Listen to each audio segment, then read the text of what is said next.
Hey, everybody. Welcome back to Sergeant Stark TV. I'm Big Mike. Normal size Jason. That's it. That's my battle buddy right there. Hey, guys, we want to welcome you guys in. Let me tell you a little story. Friday's my birthday. Okay? I've made no qualms about it. I've told everybody. And I got my first present in the mail from Jesse at Lazy Days Ahead. He's an Army veteran, and he sent me this hat. Pretty damn cool hat. Okay. He sent me the hat, and in the box, there was a veteran's coin. It says DD-214. It's a veteran thing you wouldn't understand. And it has Brotherhood of Service, American Veteran, Pride, Honor, and Sacrifice. I want to thank him for that also. He sent me this card. And it's a dude fishing. Open it up. You set it up there. And it reminds you of why you retired. Okay? So I want to thank him and Lisa for that. And then Lisa sent me 8 ounces of Texas pecans because they say it's all better in Texas. And I refuted that with Oklahoma pecans. Okay. Not pecans, pecans. And then Lisa sent me some balsamic onion jam. Ooh. It's a rub that you put on like poultry, and she sent us one before, not like this. The one she sent before was a balsamic onion habanero, and we put that on the quail when we make quail. And then she sent me some homemade vanilla courtesy of Lazy Days Ahead in this nice little bottle. And oh, by the way, there's a warning label on the back. It says homemade vanilla. That's a ruse. The actual content is spiced rum. So they sent me that, and then they sent me some stickers and stuff. And I want to thank Jesse and Lisa over at Lazy Days Ahead, our veteran brother and his beautiful bride. She met Jesse. He was stationed in the Army at Spangdahlem Air Force Base in Germany. And Lisa came over there to visit her sister, or whatever. And that's where Jesse and them met by chance. And they've been together ever since. So, wow. What a great couple they are. Please go over there and check out their channel, Lazy Days Ahead. If you don't know them, please go over there and check them out. So tonight, we're going to be talking about the United States Marine Corps Wounded Warrior Battalions. Okay? They're all part of the Wounded Warrior Regiment that they do. And we talked about this last week, just briefly, about repurposing wounded soldiers for jobs back into the force. If they can do the job with their disability, they should be allowed back in there. And the Army had been doing that for a while, instead of just shoving them over to the VA and say, now it's your problem, we're done. This is a way for them to recoup and possibly work their way back into the force. And the good thing about this, when I was reading on it, and you touched on this when we were talking, it is a chance so the commander of the unit can take you off his roster, receive a new soldier in your stead. You go there to recuperate, to rehab, and if you can come back into the force, they reassign you to another unit. So the combat strength can stay the same within the unit, and they're not waiting and waiting and waiting.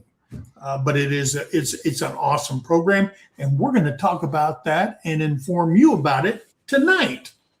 All right. So, brother, you are going on vacation. If we got our snowshoes on, we'll get there. We're actually I'm trying to determine, do I put the ice chains on before I leave? Do I wait till I just hit it on the way there? So we're going to remove it all. We're just leaving early so we can get down to New Orleans, where we're leaving out before all this polar vortex shenanigans decides to hit. Yeah, it's supposed to. I think on Friday we're supposed to get sleet here in Oklahoma. Saturday we're supposed to get freezing rain and snow. And then again, snow or freezing sleet or whatever on Sunday. So it's going to be a cold weekend. Yeah, and so we actually were plotting and planning, trying to figure some things out of getting down there, because like we had our hotel reservation. I mean, everything was locked on, and then it's like, wow, this is coming in. And the thing was, if we would have left at our original time that we based all that off from, we would literally just be following the storm the entire time, and it would be just a miserable trip. So it was like, well, guess we're taking off a day earlier. And there's no major freeways running from Arkansas down to New Orleans that go north and south. Because I did that trip from Missouri, and it takes forever to go down there. Yeah, well, and the thing, I did find out. So yes, no interstates until we actually hit Memphis. Yeah. We're going to go over to Memphis, because then we will hit the interstate and we'll take 55 out of Memphis. Does that go down to Jackson and all that, and then dip into Louisiana? Yeah, that's the way I went. Take that all the way down.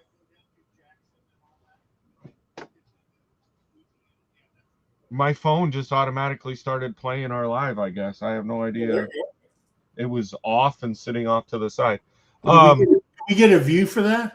I hope so. We better, dang it. But yeah, I was actually looking at it, because there isn't one. Like, there isn't a north-south interstate in Arkansas. Yeah. The only interstates that run through Arkansas run east and west. You got I-40 and then I-10. Yeah. Well, I don't even know if I-10 hits Arkansas, does it? I think I-10's way further. I-10's down in Louisiana. So yeah, that's true. We'll jump because that goes down Louisiana, across into Texas and all that stuff, all the way out to California. So yeah, we're gonna jump over to Memphis, get on 55 so we can hit interstate. If we weren't on a time crunch, we do like to just take the non-interstate way, but we're on a time crunch, so it's interstate. Well, it's going through Jackson and stuff. It's a 2-lane going each way, right? And then you get south of there, and it's just like this, 1 lane each way, the rest of the way down. So, yeah. Hey, so let's say hello to some people that came in and is going to spend this evening with us. There's Ricky Smith. How you doing, Ricky? He's over there holding down Veterans Landing. Hopefully, I guarantee he's already prepped for this winter freeze. Oh, yeah. There's our sister Dawn. She'll be back here handling the winter freeze too, over there at our flipping farmstead. Yeah, she sent me a little meme on my phone. And Dawn's one of those people that just likes to poke the frickin' bear. Okay? And she sent me this, and it says, U.S. Army Survival Guide, FM 21-76. And I know the one she sent. Page 1, call the Marines.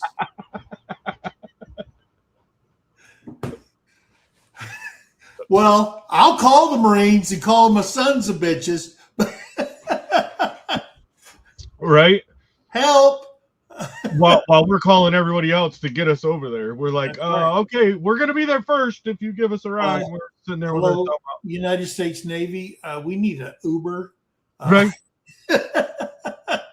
Yeah. Hey, there's Abby G. Hello, my dear friend. And there's our favorite female MP, Sister Denise. Yep. I Bet hope she's she's not having a feeling nice- better after her accident. There is Debbie Drach. Welcome in, Debbie. And there's Judy Herman. Always good to see you in here, Judy. Angie, our favorite VA nurse is here. Absolutely. When I will say this, there is Girly Sienna. Hey, there's our battle buddy Jesse right there. We were talking and showing off their stuff that they sent you. That's right. I want to thank you, Jesse, for sending that stuff to me for my birthday. And also Lisa. Can't leave Lisa out. Yeah, Lisa is a keeper. For sure, she is a keeper. Yeah, great memory. Yeah, the way they met. I mean, you know what? Just by chance, you meet your soulmate. Just by chance. You know? Yeah. If the moon was not in line with Orion, they would have never met. So that's pretty cool. I remember that story when he told it. And there's the beautiful Lisa. Oh, okay. Oh, made with spice rum. The vanilla has spice rum in it. Oh. Yeah. All hope. I was wondering. I don't know if she sips on this when she's cooking. But the first thing Terry told me, she goes, "Ooh, I would love some of that in my tea." I said, "You better keep your mitts off my vanilla." Yeah, she wants to try it in her tea. Let's see. Oh. Yeah, I could. Well, I pulled our live up earlier because I was like, wait a minute. I was, looking for our notes and trying to, check emails and do a bunch of stuff to prep for the change of leaving on this trip. And I thought I'd closed it. I mean, I had all the apps closed, but evidently because in the background and it just automatically started playing with the phone. Yeah. Yeah. Angie wants to go in the suitcase. Yeah. No, the suitcase has wine in it. Well, no, if we can get her in the suitcase, it'd be fine because the wine has to go in the carry-on. So, okay. In the suitcases it worked great. I know we were actually, a bunch of us were all looking at the weather because going down to the Caribbean, we're looking at like 70s and 80s while it's going to be a frozen tundra up here. So, yeah. There's Byron and Brenda and our buddy Cullen. And hey, Cullen, how you doing, brother? How about that Hoosier football right there? IU. Man, I'm going to tell you what. That was a good game. Hey, I'm feeling much better. Vehicle was a total loss. Spent all weekend shopping and buying a replacement vehicle. There you go. I hope they covered the cost of all that vehicle. Nothing like having a little bit of gap in there. Yeah, you guys sure did. Ooh, 25 minutes from IU. Nice. Yeah.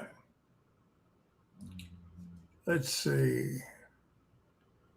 Yeah. Yeah. Debbie wants to know, did you get a larger vehicle? After that one, yeah, you definitely got to guarantee that, hey, I'm something not buying with a cattle guard on the front. Right? Like, what still has steel bumpers? I know on that one. Like, yeah. Don't give me this plastic crap. I don't see her driving around in a Miata. All right. So we got 17 people in here. Again, we want to welcome you guys in. The United States Marine Corps Wounded Warrior Regiment, headquarters located in Quantico, Virginia, commands the operation of 2 Wounded Warrior battalions and multiple detachments in locations around the globe, including Germany, Hawaii, and Japan, co-located with major military treatment facilities, the Department of Veterans Affairs, polytrauma rehabilitation centers. Wounded Warrior Battalion and detachment staff provide complex care coordination to assigned Marines and sailors. So now, see, the sailors need some help, so they call on the Marines. Okay. Yeah. So yeah. Well, that's a very common, and I know we probably talked about it before, but anybody not realizing it was, yes, the Marine Corps, and I'll admit it, right? The Marine Corps is a department of the Navy. We fall under, for the financial budget reasons, we fall under the Navy for that. But the Navy, not only does they provide us all the ships and transportation in that manner, they provide all the Marine Corps' medical care. So pretty much whenever there's Marines around, there are Navy, corpsmen, right, that end up going, and there are medical personnel, because the Marine Corps doesn't have its own. So the Marine Corps and the Navy are so hand in hand in everything.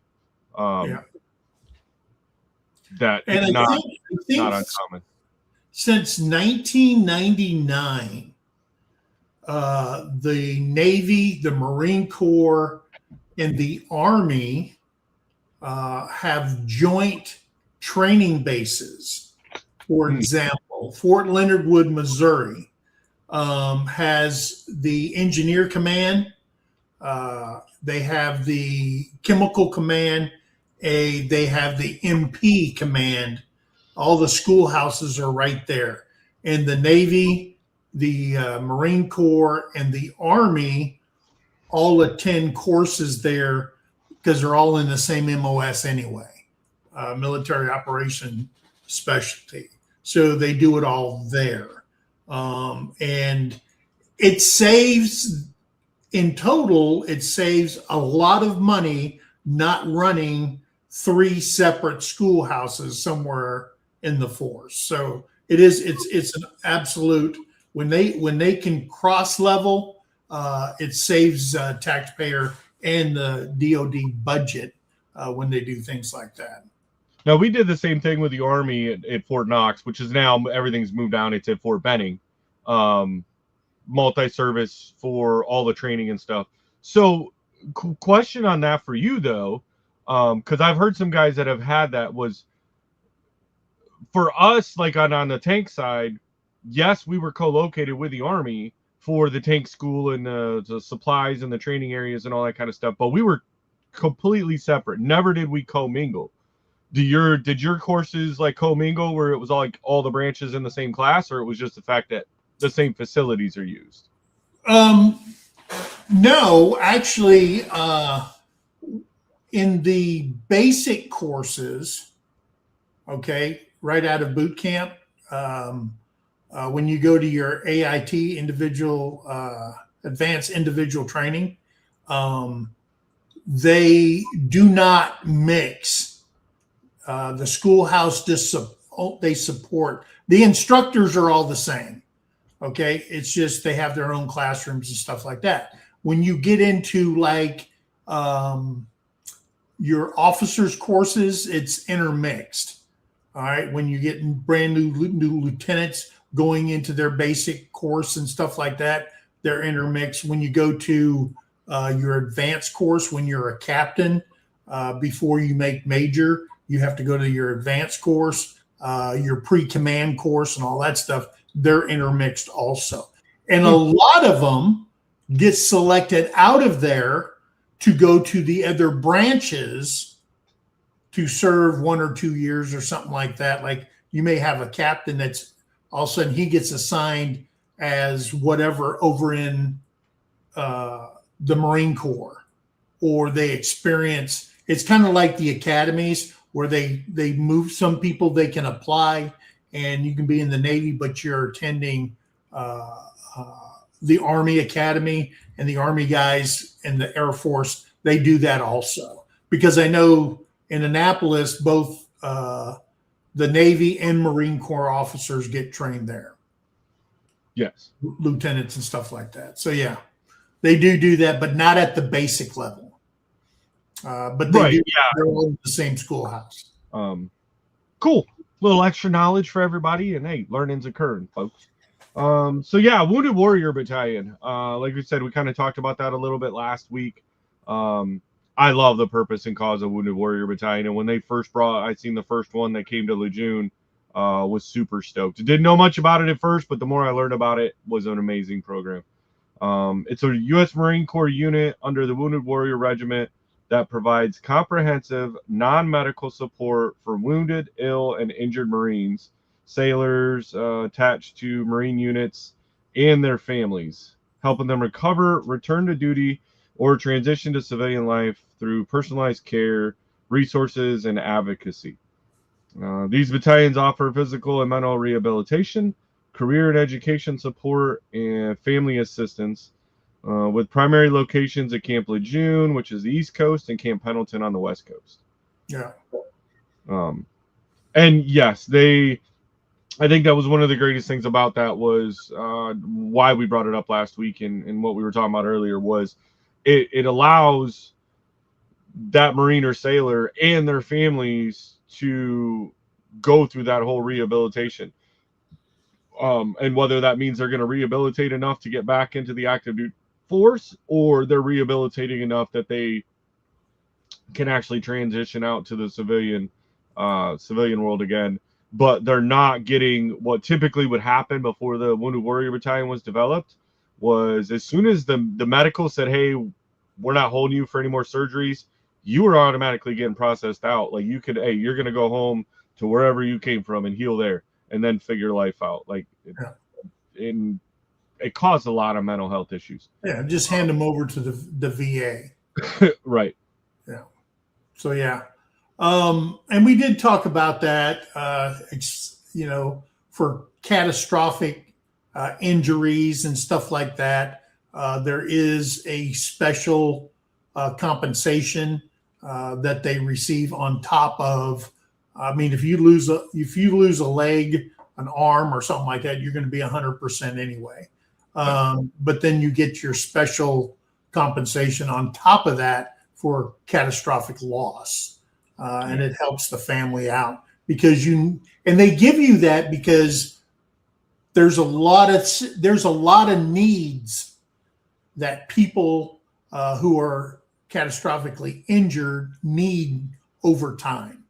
Okay, a lot of it is if they haven't got to you yet, is re-equipping your home that you live in. It may be that, hey, we need to widen the front door, we need to remodel the bathroom, and so on and so forth, and you can go through the VA for it, or you can use that special compensation until you get approval for that. Because you can't, if you're waiting on the VA to widen your door and you can't get in the house and you got to, throw your veteran over your shoulder and carry him in, that's not right. All right. Putting ramps on the front of your house if you don't have them and stuff like that. There's a lot of things you have to do. And if you've ever seen them, Tunnels to Tower, where they go in and they rip your house apart and they make everything accessible to the family, but with a push of the button or pulling of a lever, the sink will come down. So if he wants to do the dishes and help out, the cabinets, it's all kinds of stuff that they do if you get selected for that. And kudos to Tunnels Tower and all those NGOs and veteran organizations that are out there to help our veterans who are catastrophically injured. So shout out to them. Key functions of the battalion, Wounded Warrior Battalions: recovery and rehabilitation, offers rehabilitation counseling, which I'm going to tell you, I don't know about this personally as far as happening to me or anything, but I have comrades who went through this. I visited them in Launchstool Hospital when they got shipped over and I was back in the rear with the gear. There's a hump you got to get over. Okay. I get it and I heard it why didn't they just let me die? I've got no legs no more. And then, 2 years down the road, you go, holy crap, totally different guy. Okay. Positive, understands his mission now in life, what it entails now, the family, the mental aspect, not only on the military member, but the family as well. It's a lot to deal with. So counseling, adaptive sports to keep them active. It could be, and that's what we did at Fort Carson, because when I was there, we had a Wounded Warrior Battalion on Carson just for the Army. And they use the outdoor recreation, and my trainers that I have, or I had there, I had 13 of them. And we would go out and teach them, take them to the slopes, train them in the gym, bring them down to the gym, and condition them to fight, meaning what they're doing right now. And a lot of them, hey, if you lost your legs, it's the upper body that takes care of the rest of your body until you can get, as Lieutenant Dan got magic legs. Okay.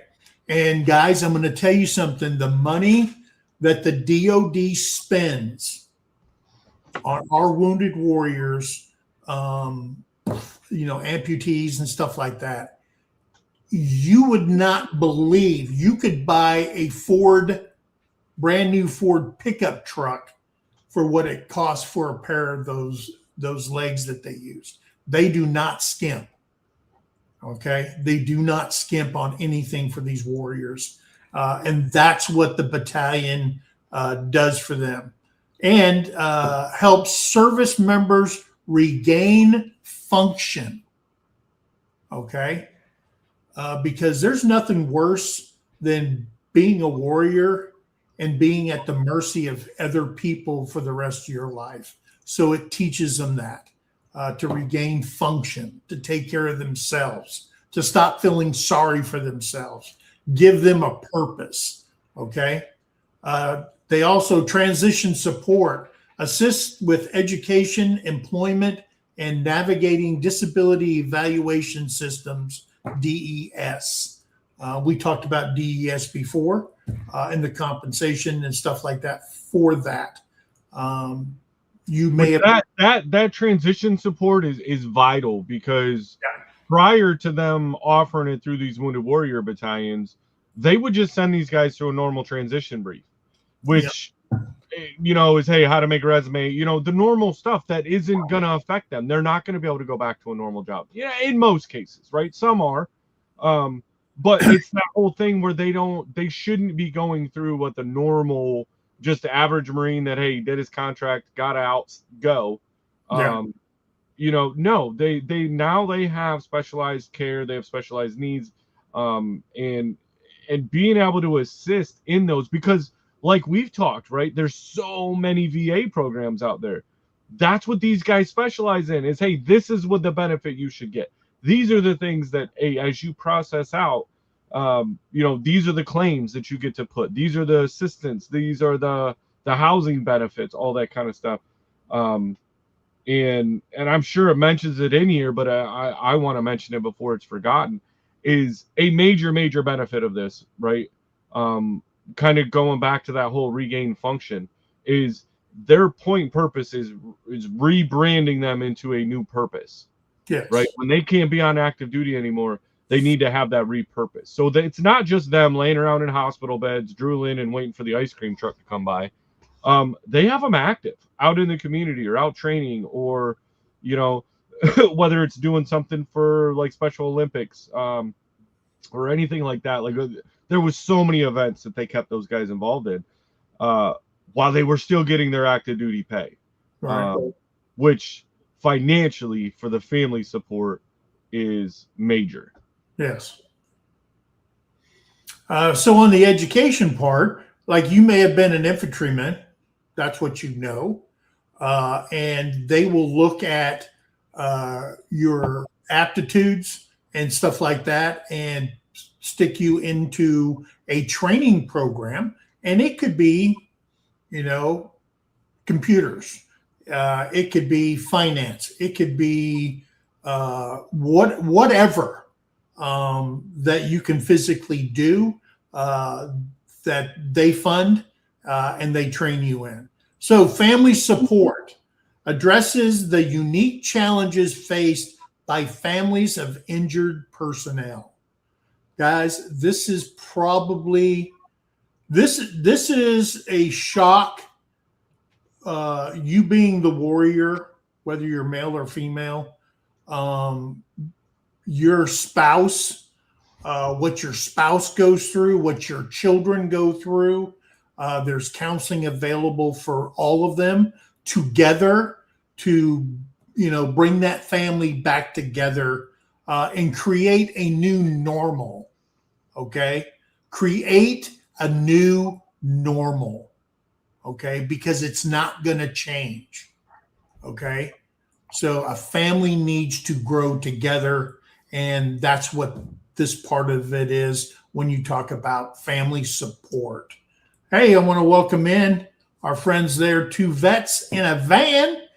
Didn't you have them at your house? They were just here at the Ridge before they headed out there to the old Californias with the Joshua Tree National Park. They're going to be spending some time out there on the West Coast touring around. Right. So, but yes, one of my old athletes, and Kevin and his wife Hope, which she's also a veteran. Yep. That's why it's 2 vets in a van, and yeah, they stayed like 2 nights. All right. 2 nights here at the Ridge, so it was super awesome having both of them here. So the advocacy ensures compliance with laws and DoD regulations, advocating for the fair evaluations and access to resources. Okay, you're put on the rolls, and they make sure you are hitting each and every one of those, and you don't move on until you're cleared by the professionals that are helping you. Okay. It's not a one and done. You do a day and then you're out of there and you're left there, sitting on your thumbs if you got them, whatever. Right. And we joke. I mean, a lot of people say, how can you joke about stuff like that? Guys, you've never been around a warrior that's been injured like that. That never ends. The hazing and harassing and the jabbing between veterans and stuff like that doesn't end because you're wounded. Okay. No. And like one guy told me, he goes, man, if I can't laugh, what the heck do I got to live for? He lost both of his legs and a hand to an IED.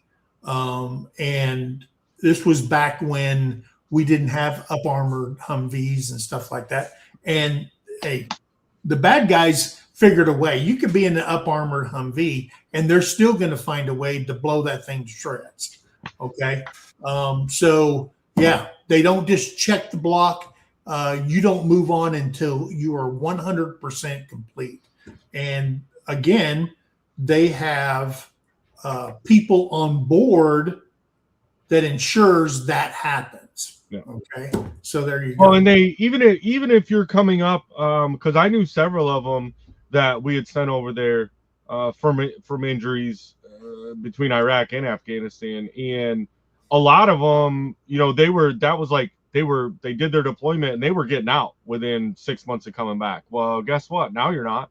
You've got a year and a half of rehab, and so that actually gets them an extension. I don't know if they're allowed to do a full reenlistment. I don't think they are. I could be wrong. But they will extend your time for as long as it takes for them to be rehabilitated enough for them to transition out, so they're not just throwing them out to the streets and letting them be there. So that is definitely a major bonus to having them around. So Judy says, knowing that what my grandson went through, I am so grateful that this country take care of all wounded warriors. Yes. Yeah. Absolutely. So like we said earlier, there's two locations, Wounded Warrior Battalion East, which is at Camp Lejeune in North Carolina. That's the one that I was around most of the time, being right on base. And then Wounded Warrior Battalion West over at Camp Pendleton in California with a Warrior Hope and Care Center. Yeah. Being the, and honestly, it's about anything, right? There's more things available along the East Coast through those states and going into the Midwest than there is on the West Coast. So Yeah. it seems like the West Coast will do some bigger facilities and even offer more services because they cover a way larger area.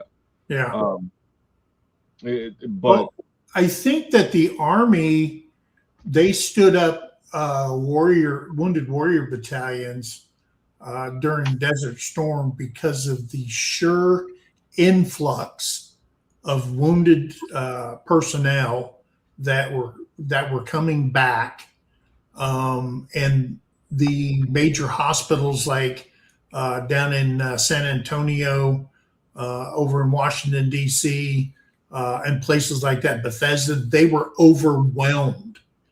They were overwhelmed with people because if you got wounded, you got assigned to one of those major hospitals, okay, to their troop companies. But they were so overwhelmed, they were busting at the seam, and something had to happen, okay? And that's where the birth of the Wounded Warrior program for the military came into play because of the sure number. I don't know. I think they stood down now because they're back to where they needed to be. But the Marine Corps handles their own, and of course the Navy also with them. So yeah, because all those hospitals belong, even though anybody can go to the Army hospital, they just fall under Army command. So it is what it is. So support structure, recovery care coordinators manage individual recovery plans. So you are assigned a care coordinator, okay, for your recovery, and they're the ones that says, yes, you met all the requirements. Now you can move on to the next step. Clinical care advocates provide clinical support. District injured support coordinators offer broader support for benefits, housing, and legal matters. Okay. So they do all that for you. They get you registered into programs. They get you let's just say something happens. They make sure, your wills are up to date.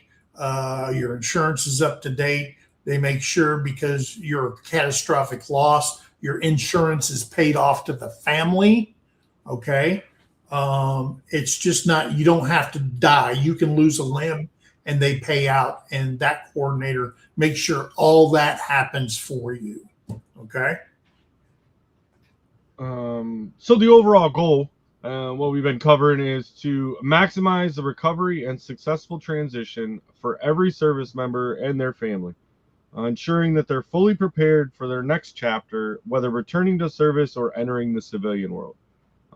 That's basically the in the nutshell of it right there, was the recovery, getting them rehabilitated in whatever way, shape, and form that they possibly can, while maintaining their active duty status, and then they either transition back to their unit, or a unit. Maybe they have to do a lat move, change MOSs. That might be a possibility, for whatever restrictions that they have, or going back to be in the civilian world, but not sending them out there blind,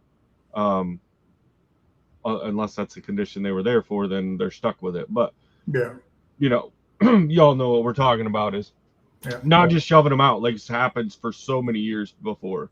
Yeah. Well, you got to realize something. You mentioned if you lose your sight, you have to be taught how to read again with your fingers. Yep. Okay. You have to. One thing I never understood and check your bank, when you go through the drive-through teller, did you know that the tellers by law have to have Braille on all the numbers, and the instructions is in Braille on there? And I'm going, well, wait a minute. The keypad is on the driver's side. What the hell is going on? But they could be writing in the seat right behind you, okay, on the driver's side. But I always thought they go, that's kind of odd. You have it in Braille. Who the hell's blind and driving? Yeah. So, well, yeah. that's Don was putting it on there too, like the McDonald's drive-through, some of the fast food restaurants too. They're like, hey, we have like Braille menus. We have, and I was like, if you're driving, what do you need Braille for? Like, I don't think you should be driving. And then I'm like, well, there are passengers, I guess. You can grab the menu, let them. Yeah. So the Wounded Warrior Battalions is a specialized unit within the United States Marine Corps dedicated to the non-medical care, recovery, and transition of wounded, ill or injured Marines and sailors attached to Marine units. Okay. Because you got to, like you said, all the corpsmen, we call them medics in the Army, all the corpsmen who are medics, highly trained medics, are all, that's what the Marine Corps uses. They're assigned to Marine Corps units. When they yell for a medic, a corpsman's running. Okay. So, if there's no other person other than Marines that Marines respect and count as their own, it's corpsmen. No doubt. Your life depends on your corpsman, literally, in a lot of situations. And we used to get a little bit of harassment because we were super hard on our corpsmen, especially if we were going out as a small detachment deployed. Was that dude's got all of our lives in his hands. Yeah. And if he can't stick an IV without blowing out your veins, and that's, when it's calm and you're not getting fired at, what is he like? We would just overwork them. Yeah. And, there were some that made it, and there were some that didn't. Like, you didn't have to, but when that's that one dude, and you want to talk about a protected guy, like that's a guy that you're watching out for the whole time. Right. So, operating under the Wounded Warrior Regiment, these battalions provide a structured environment where service members can focus entirely on their recovery, whether they are preparing to return to full duty or transitioning to civilian life. Yep. Yeah. And that's the key right there. The focus on their recovery and their recovery alone. Yeah. Because it's whatever, I just remember listening to my uncle who served in the Navy. And he said, yeah, you got wounded, you went back, they doctored you up, and you were gone. Nowadays, the DOD knows that they have a responsibility to fund these programs. They have a responsibility until you're back up on your feet or in your chair or in your walker and you're functioning and you can, number one, go back, have purpose, support your family. You may not be the number one breadwinner anymore. However, making it back and putting that family back together is job one. Okay. Like I said before, the family is the most important part of that recovery for that, whether it's your mom, whether it's your, big mama, your grandma, or whoever it is, who's going to be there for you. That's who goes through the training with you. That's the one that's there by your side. And I'm going to tell you something. There's a lot of family members that I've seen run from that responsibility. Okay, which makes recovery 10 times harder. Yeah. Because of the mental state, both emotionally and physically. So, let's see. Core mission and services. The battalion follows 4 lines of operation: mind, body, spirit, and family. Okay, and like if seen at the beginning, still here to fight. That's what it's all about. And medical case management staff facilitate the advocate for Marine Corps specific medical needs, ensuring they receive appropriate clinical care and psychological support. The brain is a powerful thing. The brain is a powerful thing. If you've ever, if you've, I had a soldier. He got a Dear John letter when we were deployed. We were in Bosnia for a year, and the wife said, "You know what? I'm done with this shit. I'm out." Wrote him a Dear John letter. Said, "I'm out. I'm filing for divorce. I don't want to put up with this. You are gone all the time. I did not marry you." And you know what? There's a lot of service members that go a career and they're not with the same spouse that they started out with, because this military game is not for everybody. Okay. If you're a spouse of a service member, male or female, don't care. It's a lot. Okay. It's a lot. If you've got kids and you know what it feels like to be a single parent, try it this way. The other one's in combat. Your nerves are shot. You're taking care of kids. You're being a single mom or a single dad in the gear with the rear. All right. It's a hard job. All right. To be married to a service member. And a lot of them don't make it. I will tell you that I think it was something like 48% during Desert Storm. The divorces were flying off the frickin' hook, because we haven't been in a major battle or war since Vietnam, right? And people weren't used to that.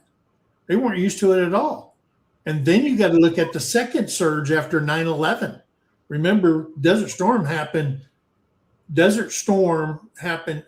We deployed. We were in the desert from August 90 until we LD'd and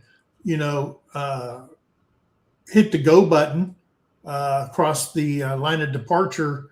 That was 1991. In 90 and 91 that we had that. Then we had the no-fly zone. Units were just rotating. And then you had the Bosnia thing. Units were just deploying. Then the Afghanistan thing came up, and they were still deploying and stuff like that. It was a crazy time to be a spouse in the military. Crazy. Yeah. Well, they did most of the work. I mean, we did our job, right, as deploying and doing what we were supposed to for whatever branch we were in. Yeah. But yeah, they had to maintain normalcy for the kids and everything that was at home. And, I'm part of that statistic. I mean, well, I guess technically the second wife was after I got out, but still, I mean, I went through 2 wives in my career. Yeah. So, it does take a toll being gone. So yeah, a lot of that psychological that they talk about, and everyone's always so afraid to go see the wizard, right? Go see the therapist and all that kind of stuff. But it does a lot of good. And I know that they're very heavy over there at Wounded Warrior Battalion on the therapists and seeing counseling for all of it. I mean, even if it's just the fact that they aren't able to be with, their regular battalion because they've got to be here till they're rehabilitated. Yeah. it still puts a big psychological strain on them to think that, hey, I don't want this to be over. Like, what else can I keep doing? Hey, there's Mr. Leonard Mountain Homestead. Sup, Chris? Yeah, so the Warrior Athlete Reconditioning Program is an adaptive sports program that includes activities like cycling, swimming, and archery to help with the physical and mental health. And like Mike said, they were doing the taking them out skiing, showing them that there's programs. We didn't have a whole lot of skiing in Lejeune for all the right reasons, but getting them out, there was guys that take them out and show them, hey, you can still fish. You can still go play basketball. And they would, actually had built a couple extra gyms on base so they could go in there and do, wheelchair or cycling always seems to be very popular with all the branches, right? Going out and doing the cycling. So getting them the modified bikes, if they can't ride a regular bicycle, so that they can still get out and exercise and do those types of events, but then also putting them in. I seen a lot of them. They were actually getting them into some of the competitions. Yeah. So it wasn't just them going there to like practice and learn. It was they would get them because at the end of the day, right, for this battalion, you got Marines and sailors. It doesn't get any more competitive than that. Well, if you're ever lucky enough to actually witness and get to watch the Wounded Warrior games, dude, it will blow your mind watching a guy with a Olympic bow, okay, using his feet to hold the bow and his mouth to pull the arrow back and focus and shoot. Okay. That was totally insane. I couldn't believe it, or guy with one arm, because they have classifications. Depending on your disability, depends on where you fit. If you're missing one arm, you've got an arm and you've got teeth to pull the bow back, you're in a classification. You can win a gold medal, bronze, silver, whatever. If you can only use your feet, you're in another division and you do the same thing. But guys, I'm going to tell you something. If you think it's hard to become an Olympic athlete with all your digits, all right, all your little phalanges, feet and toes and all that kind of stuff, and there's physically nothing wrong with you, to going from, hey, I'm going to learn how to shoot a bow with my feet and my teeth. It is absolutely insane. I got to watch that firsthand. I got to work with Wounded Warriors, like I said before, when I ran the outdoor rec at Carson, teaching them how to road bike in those three chair bikes and stuff like that. It is to watch them develop is absolutely worth every dime we spent and time we spent with those warriors. It was incredible. Yeah. So also the transition assistance, which we've been talking about, the specialists provide a guidance on education, vocational training, and civilian employment, including resume building and internship opportunities. Yeah. So yeah, if they are going to transition out, like Mike was saying earlier, hey, they were infantry. Clearly, if they're missing a limb, they're not going into civilian law enforcement. Right. So they've got to go into some other specialty. And being able to go through that training provided for them, and getting that support for when they transition out. And then the family support falls in that too. Robust programs are available to assist caregivers and family members throughout the recovery process. Yes.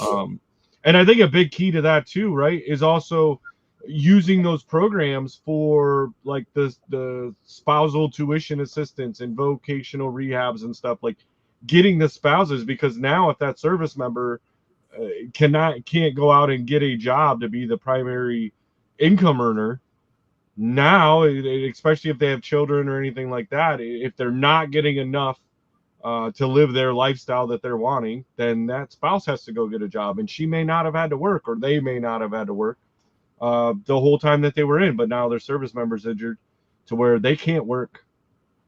And so now it goes in and it gets them all these same services through the spouse program going through the same battalion.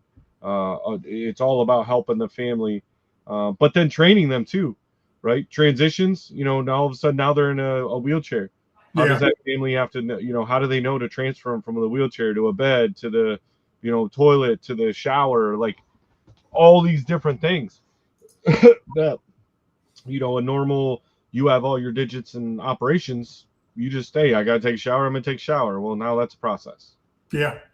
And I had a lieutenant that went back to school. He lost both of his legs, one up at the hip and then the other one right at the knee. And he went to law school. He went back to school, and it was all paid for. And he became a lawyer. He went from he was a combat engineer. And he went from a combat engineer to a lawyer, and doing awesome right now. Absolutely awesome. Like we said before, the key locations, just to reiterate to you, Marine Corps operates 2 primary battalions, as we said, one over in Camp Lejeune, North Carolina, the other one over in Pendleton. Eligibilities and referrals, I think that's yours, brother. Yep. So support is available to the total force, which includes active duty, reserve, and veteran Marines who have sustained combat or non-combat injuries or illness. The referral process, a Marine's parent command, medical officer, or case manager must typically initiate a referral for assignment to a battalion. And then the call center, the Sergeant Merlin German Wounded Warrior Call Center. Phone number it's going to be down in the comments, guys. 877-487-6299. Provides 24/7 assistance for resource identification and care coordination. Yep. And kind of going back and reminding you the Marines parent command, the unit they were with when they got injured. A big thing, when you got to think about it, because at the end of the day, right, it's a numbers game. It's a numbers game for the unit. And if they have an injured Marine or sailor, they don't get a replacement until they're gone. And I think that's why a lot of times units were so fast to just process them. As soon as they could be medically cleared enough, they got them out so that they could get a replacement in. Because if not, then that's a hole filled. There's a gap there. So having the Wounded Warrior Battalion allowed them to take those guys that were non-deployable for any number of medical conditions, whatever the medical officer may have deemed, hey, this is a medical condition, made them non-deployable. Instead of them just resting at the unit, holding a space for somebody that could be deployable, they can send them over there. They can do all their transition over on that side, and then the unit's able to get an able-bodied Marine back in there to be able to continue to train for the fight and keep moving on. Because, as impersonable as it sounds, right, at the end of the day, we're all a number. We're all a number trying to fill a hole somewhere. And ultimately, that's what they're looking at, is they want bodies. Right. And they want able bodies that can deploy. If you become non-deployable, they got no use for you. And I would like to say that that's going to be like Wounded Warrior Program or Wounded Warrior Battalion does offer that, to where it's going to put them in. I seen them working, I think, even at like SIF, where they did the gear issues on base, and they would find spots, right? They would go work over the commissaries or the exchange, doing some stuff. They tried to keep them as active as they could. Right. Not necessarily always an active duty job, but there was several of them that I seen that could have easily went to a schoolhouse and instructed. Yeah. Or been in an admin position where, hey, they don't really need to deploy anyways. They can do everything they need to stateside from a computer. Like, let them. We should just make them all drone pilots. They'll be perfect. Like, well, yeah, they'll figure out joysticks, right? Yeah. Hey, and just for a note, the Wounded Warrior Battalion is a government entity within the Marine Corps and is distinct from the Wounded Warrior Project, which is a private nonprofit charity. Okay. So don't get those two confused. It's totally taxpayer funded. It's part of the Marine Corps budget, just like every unit in the Marine Corps. And the Wounded Warrior Project, who also does great work for our warriors and is a nonprofit. And they're funded privately through donations and sponsorship. So I know that big companies throw a lot of money towards Wounded Warrior Project, and it's amazing because when I worked with the project, Wounded Warrior Project, they said, "Hey, we have funding for if you can take 50 wounded warriors up skiing and up in Monarch." And we said, "Well, yeah, we can do that." And I said, "What are you talking about?" "Well, we're going to pay for everything, your labor, the gas money for the buses, because we had handicap lift accessible buses and all that stuff. They just had to show up on base and jump on board, and we would take them up there. We had all the equipment and stuff like that. So we got done, and of course, people damage equipment and stuff like that, yada yada yada. And they said, "Hey, so what do we owe you?" And I said, "Well, this is this." And then I said, "But I got a bunch of broken stuff now, but that we can get that repaired." And the next thing I know, I turned around. They paid for everything in one check, and they sent me another check for incidentals, equipment, and repairs.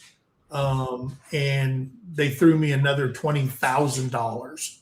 And I took every dime of that and bought more equipment, and we continued that relationship over and over and stuff like that. So it is a great thing for the active government and private organization working together that way.